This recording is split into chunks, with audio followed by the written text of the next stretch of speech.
sábado, igreja. Olha, é a primeira vez que eu tô vindo aqui para pregar. Eu já fiz isso algumas vezes, mas eu tô um pouquinho nervoso, porque tão longe assim é a primeira vez. Mas tudo bem, ó. O tema de hoje é turbulência em alto mar. Até por causa disso que eu escolhi aquela música, mas só aquela também, porque eu não conhecia mais nenhuma igual essa.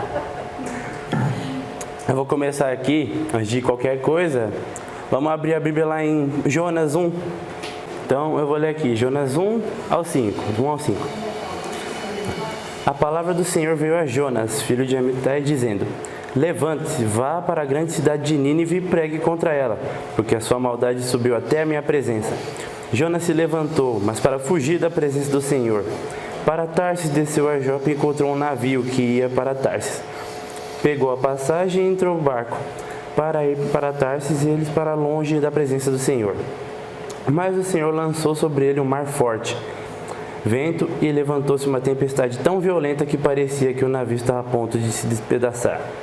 Então os marinheiros ficaram com medo e clamavam cada um a seu Deus. Lançaram ao mar toda a carga que estava no navio para que ele ficasse mais leve. Jonas, porém, havia descido ao porão do navio, ali havia se deitado e dormia profundamente. Aqui a gente se dá a cara com o tema da pregação, que é turbulência em alto mar. Olha, vamos fazer assim, vamos encarar a nossa vida como se ela fosse um barco e todas as dificuldades fossem o mar. Jonas aqui, ele se encontra numa turbulência que ele mesmo se colocou. Dessa história aqui, Jonas, a gente pode encarar ele como se fosse uma criança, porque é difícil de acreditar, mesmo lendo muitas vezes, é difícil de acreditar que um pregador formado, um profeta tão conhecido na época, achou que ele podia se esconder de Deus indo para outro lugar. Ó, Jonas aqui, eu gosto muito de fazer analogia. A gente pode fazer uma analogia. Jonas, ele queria fugir, ele queria basicamente fugir dos problemas dele. Deus falou para ele fazer alguma coisa, ele não queria enfrentar aquilo que Deus tinha pedido para ele. Então ele decidiu tomar o próprio rumo.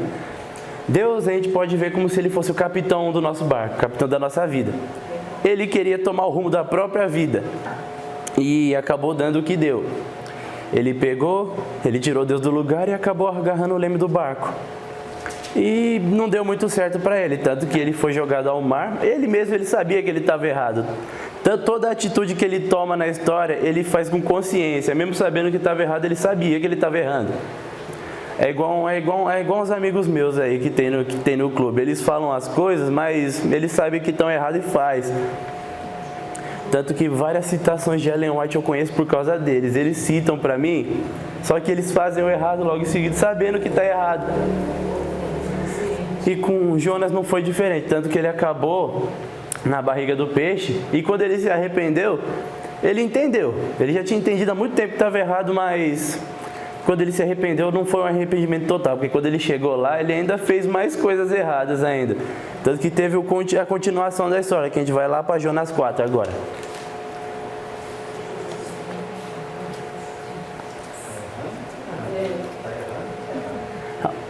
Aqui é mais fácil de encontrar, né? Na página seguinte, Jonas é um livrinho pequeno. Ó. A raiva de Jonas é a misericórdia de Deus.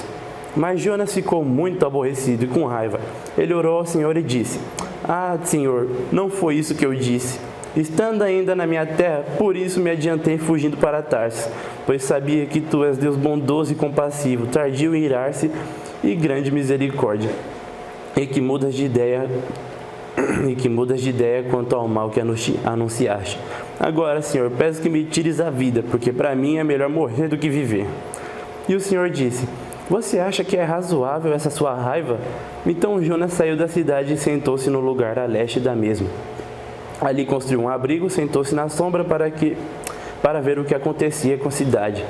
Então o Senhor Deus fez crescer uma planta por cima de Jonas, para que fizesse sombra sobre a sua cabeça, a fim de o livrar de seu desconforto. E Jonas ficou muito contente por causa da planta. Mas no dia seguinte, ao amanhecer, Deus enviou um verme que atacou a planta e ela secou. Quando o sol nasceu, Deus fez soprar um vento muito quente. O sol bateu na cabeça de Jonas de maneira que ele quase desmaiou. Então pediu para morrer de novo, dizendo: para mim é melhor morrer do que viver. Então Deus perguntou a Jonas: você acha que é razoável essa sua raiva por causa de uma planta? Jonas respondeu: é tão razoável que eu até quero morrer. E o Senhor disse: você tem compaixão da planta que não lhe custou nenhum trabalho. Você não a fez crescer numa noite. Ela nasceu no dia seguinte e desapareceu. E você não acha que eu deveria ter mais compaixão da grande cidade de Nínive, que há muito mais de 120 mil pessoas, que não sabem distinguir a mão direita da mão esquerda, e também muitos animais? Seguinte, aqui a gente pode comparar Jonas com uma criança de novo. Porque criança, ela fala muita coisa errada quando ela está brava, e principalmente brava sem motivo. Jonas aqui, ele ficou bravo com uma planta, por causa de uma planta que ele não cuidou, ele não plantou, ele não fez nada, ela só apareceu ali, e ele ficou com raiva da planta porque ela não cumpriu o propósito que deveria, digamos assim. Jonas também, ele estava bravo, porque mesmo sabendo de tudo, Deus, ele sabia que Deus ia ter compaixão do povo, por isso que ele não queria ir para lá desde o começo. Sim. Mas ele foi lá, pregou, e o povo, ele se arrependeu. E Jonas ficou bravo por causa disso. Ele queria que o pessoal morresse, ele queria que todo mundo ali fosse com Deus, ele queria que todo mundo morresse. Mas como não aconteceu, ele ficou bravo e ele mesmo queria morrer. Eu não sei o porquê ele estava falando aquilo, deve ser efeito do calor, porque na Bíblia fala que estava muito quente, vai que ele ficou um pouquinho alucinado, né? Tanto que ele quase desmaiou. Mas aqui a gente pode ver que ele estava com tanta raiva que a razão dele foi para as cucuias. Ele não sabia mais nem o que ele estava falando. E essa parte aqui que ele fica falando toda hora, que para mim é melhor morrer do que viver, é um drama num nível que não dá para distinguir, mas vai refletir um pouquinho na próxima história que eu vou contar, só que eu vou falar só mais um pouquinho nessa daqui. Como eu tinha dito antes, Jonas, ele desde o começo da história, ele não confiou em Deus para nada. Ele tomou o leme da vida dele e foi pro caminho errado. Deus ainda estava lá orientando e tudo mais, ajudando, mas ele não queria saber. Ele estava ouvindo o próprio pensamento, ele estava seguindo o próprio rumo dele e o barco quase afundou, tanto que ele quase morreu muitas vezes. Agora, vamos para a próxima história. Ela não é tão diferente assim, mas ela segue um rumo diferente. Está lá em Mateus 8. A gente fala, o jeito que eu anotei esses versos aqui, eu coloquei eles em ordem, coloquei eles em tópico e os números estão aqui. Aí eu me confundi, quase que eu falei 2 Mateus, nem tem 2 Mateus no livro. Vamos lá, Mateus é um versinho fácil de achar, né? Um livro fácil de achar. Sim. Quem achou, por favor, diga amém. Amém. Aí sim. Vou ler do Mateus 8, do 23 ao 26. Jesus acalma uma tempestade. De novo, outro tema que bate muito bem com o tema da pregação. Jesus entrou no barco e seus discípulos o seguiram. Eis que levantou-se no mar uma grande tempestade, de modo que as ondas cobriam o barco. Jesus, porém, estava dormindo, mas os discípulos foram acordá-lo, dizendo: Salve-nos, Senhor, estamos perecendo. Então Jesus perguntou: Por que vocês são tão medrosos, homens de pequena fé? E levantando-se, repreendeu os ventos e o mar, e tudo ficou bem calmo. E aqueles homens ficaram admirados, dizendo: Quem é esse que até os ventos e o mar lhe obedecem? Aqui a gente pode ver que a situação é parecida. Estava tendo uma tempestade nas duas histórias tinha alguém dormindo também. E nas duas histórias os marinheiros estavam com medo, só que tem um rumo completamente diferente. Porque na primeira história a mesma pessoa que estava dormindo estava se tremendo toda por dentro, porque mesmo sabendo que era certo, ela não quis fazer de jeito nenhum. Tudo que ela fez na história dela foi para salvar a própria pele. Aqui foi diferente. Jesus na história, ele sabia quem que era o capitão da vida dele e de todo mundo ali. Era ele o capitão ali, por isso que ele estava tão tranquilo. Mas o problema vem agora com os discípulos. Eles tinham uma fé tão pequena que mesmo sabendo quem estava com eles estavam com medo. E eu não vou culpar eles, porque eu também ficaria, é uma tempestade. Eu fico com medo até quando chove na minha casa, porque faz um barulho nas telhas, parece que estão tacando pedra. Eu fico um pouquinho nervoso. Mas vamos deixar essa história da tempestade um pouquinho de lado, vamos focar nas palavras que eles falaram. Nas duas histórias, dá para notar que eles ficaram com medo e pediram para salvar, senão iam morrer. Nas duas histórias. Jonas é um pouquinho diferente, ele pediu para Deus tirar a vida dele. Eu vou ler um versículo agora, ó, Provérbios 18, 4 e 8. Não precisa acompanhar comigo, eu vou chegar até lá para ler porque é um verso pequeno. Aqui, ó, Provérbios 18, do 4 a 8. Esse verso aqui, ele fala sobre palavras, sobre as palavras que a gente usa no dia a dia e na nossa vida. As palavras de uma pessoa são águas profundas, e a fonte da sabedoria é um ribeiro que transborda. Não é bom ser parcial com os ímpios, para torcer o direito contra os justos. Os lábios do tolo entram na discussão, e a sua boca clama por açoites. A boca do tolo é a sua própria destruição, e os seus lábios são uma armadilha para a sua alma. As palavras do difamador são comida fina, que desce o mais interior do ventre. Aqui, esse verso aqui, ele fala sobre o peso que as palavras têm na nossa vida. Toda palavra minimamente dita para a gente, ela tem um peso. Por mais que não pareça nada para a gente, ela tem um peso na nossa vida. Tipo, vou usar uma analogia aqui. Tem uns casais de hoje em dia, os casais de jovens que ficam toda hora. Fica, ai, eu te amo, que não sei o que, eu te amo mais. Aí eu te amo aqui, eu te amo ali. E por isso que também os casais de hoje em dia não dão certo. Porque se você usa uma palavra muito importante tantas vezes, ela deixa de ser especial. Tanto que ela perde o peso. Eu te amo é uma palavra que tem muito peso para você usar o tempo inteiro. É igual um peso de academia. O peso é pesado. Se você ficar levantando ele muitas vezes, ele vai perder o peso, porque você vai se acostumar com ele. É a mesma coisa são com todas as palavras. Se eu viver falando palavrão, eu vou atrair coisa ruim para minha vida, porque isso também tem um peso. E tem gente que levou isso para um lado um pouquinho mais elevado, tanto que daí surgiu a palavra karma. Eu não acredito muito não, a gente sabe qual é a diferença de karma e o que acontece de verdade, mas dá para usar também como se funcionasse, porque se você falar muita coisa ruim, vai chegar coisa ruim para sua vida, é igual um imã, basicamente. A minha mãe, ela vive falando que ela é imã de gente doida, e porque ela vive falando isso, muita gente doida aparece para ela. Aqui, e os discípulos não foram diferentes, Jonas também não foi. Tanto que eles ficaram falando, ai Deus, me mata aqui que eu não estou aguentando não. É capaz dele morrer mesmo se ele ficasse falando aquilo muitas vezes. E os discípulos também, se eles só acreditassem, em vez de ficar falando que iam morrer, que estavam com medo, talvez as coisas não teriam sido tão ruins quanto foram para eles. Basicamente, se você... É igual uma doença. Uma doença, quando você coloca na sua cabeça que você está mal, você vai ficar pior. Mas se você colocar na sua cabeça que você vai ficar bem, que você vai melhorar, você melhora rapidinho, porque é tudo psicológico. É tudo no mesmo nível, basicamente. Agora, vamos continuar com as histórias aqui sobre tempestade. Os discípulos, eles não se colocaram naquela situação igual Jonas foi colocado, igual ele quis estar ali. Mas eles também não deixaram Jesus como o capitão do barco. Dessa vez não foi por escolha deles, digamos assim. Eles ficaram com tanto medo do caminho que eles estavam tomando que eles esqueceram quem estava ali. Eles estavam literalmente com a única pessoa que podia fazer alguma coisa para a situação melhorar, eles esqueceram porque eles estavam com medo. A fé foi tão pequena que eles esqueceram quem estava ali. E é como a nossa vida. Eu falei que a nossa vida é um barco, a situação ruim é a tempestade.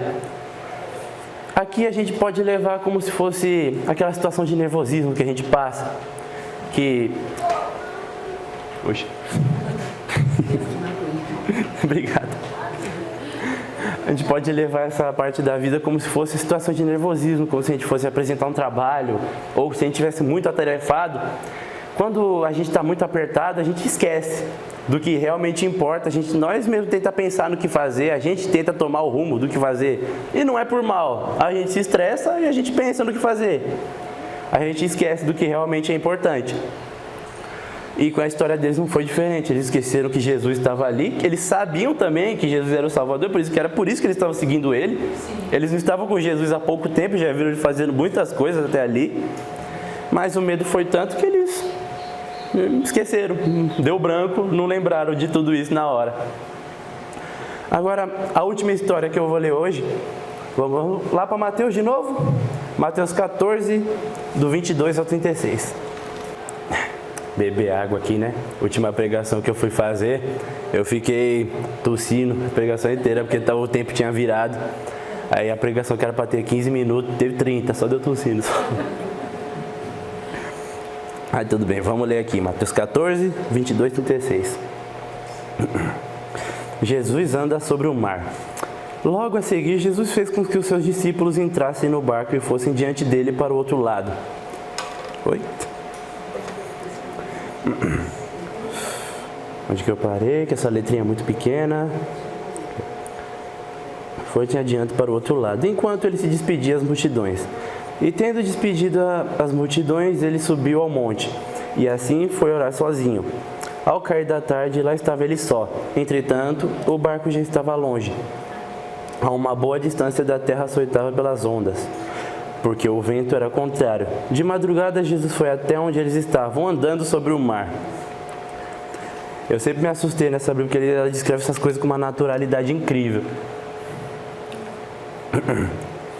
Os discípulos, porém, vendo andar sobre o mar, ficaram apavorados, acabou a naturalidade, e disseram: é um fantasma, e tomados com medo, gritaram. Mas Jesus imediatamente lhes disse: coragem, sou eu, não tenho medo. Então Pedro disse: se é o Senhor mesmo, mande que eu vá até aí, andando sobre as águas. Jesus disse: venha. E Pedro, descendo do barco, andou sobre as águas e foi até Jesus. Reparando, porém, na força do vento, teve medo e, começando a afundar, gritou: salve-me, Senhor! E provavelmente não. E prontamente Jesus, estendendo a mão, o segurou e disse: homem de pequena fé, por que você duvidou? Subindo ambos para o barco, o vento cessou. E os que estavam no barco adoraram, dizendo: verdadeiramente, o Senhor é Filho de Deus. Amém. Aqui nessa história, ela é igual às outras, só que ela tem um pontinho de fé um pouquinho maior. Ó, os discípulos, eles foram, Jesus ficou, mas passou um tempinho, ele foi também. Porque eu acho que ele querendo ensinar alguma coisa para eles, porque ele sabia que eles não tinham muita fé naquele ponto da história ainda. Ele foi andando até lá pelo mar mesmo, no meio da tempestade, e os discípulos viram ele de longe e perderam até a racionalidade, acharam que era um fantasma. Não que eles já não tivessem visto muita coisa àquela altura da história, porque já teve história de demônio aqui e tudo mais, eu acho que eles ficaram assustados mesmo, e eu acho que não é nem coisa de fé dessa vez. Só que aí, Jesus, ele mostrou que era ele mesmo ali, e Pedro, desconfiando, o que eu aprendi com a história de Gideão, que não é legal desconfiar do Senhor, ele pediu para Jesus mostrar que era ele mesmo. E Jesus mostrou, fez ele vir até lá.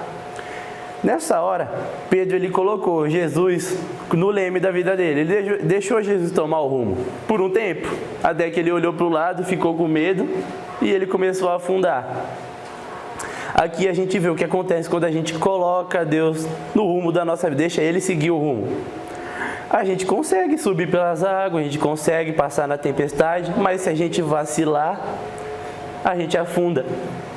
E as situações da nossa vida, elas não são muito fáceis de ignorar, igual o Pedro estava fazendo no primeiro momento. Principalmente se você for uma criança ou um jovem, é difícil. Se você for um adulto que está mais acostumado com a vida, fica um pouquinho mais fácil. Não vou falar que fica fácil, porque a vida não é fácil. Ela fica um pouquinho mais costumeiro. Mas se você for uma criança ou um jovem que não sabe viver direito ainda, que mal chegou no mundo, você não faz ideia do que fazer, você não sabe para onde olhar, você não sabe em quem acreditar. Se você é despreparado, não estuda, você não sabe o que é certo, o que é errado. Ou se você sabe e não liga também, é complicado. Mas Pedro, no primeiro momento, ele acreditou, ele colocou Jesus onde ele deveria estar, mas ele duvidou. Ele duvidou, e achando que Jesus não ia dar conta do recado, não ia dar conta de tomar o rumo do barco dele. Ele tirou Jesus dali de novo e tentou tomar o próprio rumo e caiu, afundou. Ele já era um marinheiro experiente, ele já era um pescador experiente. Eu acho que ele podia confiar nas próprias habilidades. E foi esse sentimento de confiar na própria habilidade que fez ele ruir muitas vezes nas provações que ele passou. Ó, a nossa vida, ela não é fácil, ela não é. A vida não é um morango para ninguém. E basicamente com tanto de coisa que a gente tem hoje, que está um pouquinho pior do que antes. Antes tinha também, mas não era tão reconhecido como agora. É igual catástrofe natural, tinha pelo mundo inteiro, mas como não tinha mídia o suficiente, ninguém sabia que tinha. Vamos supor que você seja um jovem está saindo da escola agora. Você se depara com um monte de coisa mesmo, tá acabando a escola, é lição para cá, lição para lá. Aí, digamos, se você não tem a vida totalmente centralizada, você tem problema de saúde, problema psicológico. A vida de um jovem é um terror. Se você não sabe lidar bem, vem de um lado vem ansiedade, do outro lado vem depressão também. Se você não sabe lidar, você acaba afundando. E também não é muito distante do que todo mundo aqui já deve ter passado alguma vez na vida. O ponto aqui da história é que a gente deve colocar e deixar Jesus onde ele tem que estar, no leme do nosso navio. Tomamos o rumo da nossa vida. Eu, de modo algum, não me entenda errado, eu não vim aqui para condenar ninguém, não vim aqui para apontar o dedo, vocês estão fazendo errado, não. Porque eu também não estou lá aquelas coisas. Se eu tivesse colocado Jesus no topo da minha vida desde o começo do ano, eu não estaria tão ruim quanto eu estou agora. Porque essa semana aqui foi uma turbulência danada. Eu tive a incrível ideia no começo do ano de querer começar a fazer um monte de coisa para acabar tudo junto. Eu estava na escola, meu último ano da escola, aí eu fui fazer teatro também, acabou o teatro junto com a escola, aí eu fui fazer curso de design gráfico, está acabando também junto com a escola, mais as coisas do Clube Desbravador também, que já não são muito fáceis de fazer. Aí, chegou o final, começou a acumular tudo. Começou a teatro, começou a ter a apresentação final, aí a escola está acabando, começaram a passar um monte de lição. Aí também o curso está acabando, eu passei semana fazendo trabalho final. Aí tem as coisas do Desbravador também, tem caderno de classe, tem especialidade. Eu já estava fazendo uns 3 cadernos de uma vez, não sabia para onde ir. E se eu tivesse colocado Jesus no centro da minha vida desde o começo, eu não ia estar tão ruim quanto eu estou agora, não ia estar tão confuso como eu estou. Tanto que eu, assim, todo desnaturado, todo desconfigurado, eu já não estava dormindo há uns bons meses direito, tanto que eu não estava conseguindo enxergar direito pela falta de sono. Eu olhava pro relógio ali, eu não sabia a hora, eu achando o verso ali, eu não sabia se eu estava lendo o verso certo. É difícil, se você passa muito tempo sem dormir, você deixa de enxergar.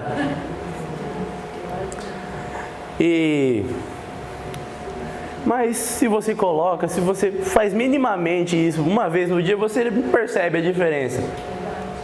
Porque o ponto mesmo é a sua fé. Na Bíblia mesmo fala, se você tiver a fé do tamanho de um grão de mostarda, você move montanhas. Sim. Se você acreditar minimamente possível, minimamente o que seja, você já consegue. O que vale é a intenção, basicamente. Se você quiser, você consegue. E a gente tem que, não é só querer, tem que ter a ação também. Ellen White, ela diz assim, que se os jovens de hoje em dia não se ocupassem com tanta coisa que não vale a pena, eles não estariam tão desnaturados da vida. Eu ia falar onde está isso daí, mas eu não lembro. Eu usei no dia do Desbravador, eu não lembro onde é que está. Mas as 3 histórias aqui a gente pode ver que ela reflete a cada tipo de pessoa. Tem o tipo de pessoa que sabe o que está fazendo, sabe o que está errado, só não liga, quer tomar o próprio rumo da vida e acaba fazendo tudo errado. Tem o tipo de pessoa que não sabe, mas fica com medo e fica com medo de acreditar. E tem o tipo de pessoa que sabe, tenta e não consegue. É basicamente o nosso dia a dia. A gente pode tentar todo dia, mas a gente é pecador, a gente erra todo dia, a gente vai errar todo dia. Mas o que vale é acreditar, tanto que quando a gente estiver indo para o céu, na nossa fase de julgamento, a gente não vai ser julgado pelo que a gente fez, a gente vai ser julgado pelo que a gente é. Se você é uma pessoa que tem fé, uma pessoa que coloca Jesus em primeiro lugar, você vai para o céu com certeza. Tanto que na época da pandemia morreu muita gente, mas uma única pessoa que morreu era a única pessoa que eu tinha certeza de que vai estar lá no céu quando eu for para lá. E todo dia mesmo, por causa disso eu venho tentando ser melhor. Cada dia que passa para que eu possa encontrar essa pessoa lá. Agora, só para encerrar mesmo, não sei há quanto tempo eu estou falando aqui, esqueci de contar. Olha, todo mundo aqui tem a sua vida, todo mundo tem os seus problemas e todo mundo vem lidando com eles, mas você tem lidado com eles do jeito certo? Você está tentando resolver os seus problemas ou você está deixando para Deus te ajudar a resolver seus problemas? Porque por muitas das vezes a gente pode parecer que Deus ele não está tomando o caminho certo da sua vida. Pode ser estranho, você pode ficar com medo, mas não tem problema. Porque além de Deus ter prometido que nunca seria fácil, Ele nunca prometeu que seria fácil. Ele prometeu que no meio do vale da sombra e da morte Ele nunca te deixaria. Foi isso que Ele prometeu. E por mais que o caminho pareça estar indo para o lado errado, se você estiver com Jesus, não tem problema, porque Jesus é o caminho, a verdade e a vida. Então, Ele não está indo para o lado errado, mesmo que pareça.